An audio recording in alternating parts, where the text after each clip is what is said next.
So I came to the workshop with an idea to produce a children's book about African leaders, and during the workshop I was able to further break down the steps and the partners I would need to have my idea come to life. My next steps are to talk with, yes, alumni, my friends and my family, and people I know from the continent of Africa about which leaders they think are overshadowed and impactful and should be highlighted in the American education system.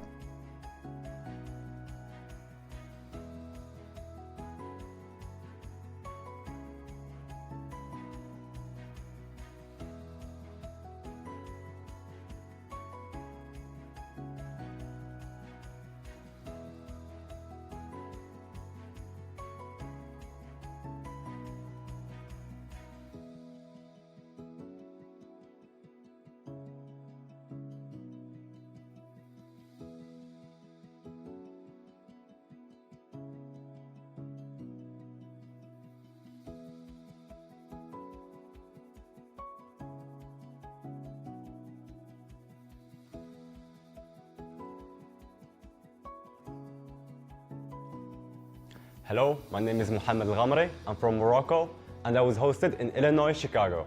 I believe change making matters because as individuals, we all have the power to make change, and everything starts as a butterfly effect. If one individual takes the initiative and makes the plan to do the action, we can all get inspired and take action as well.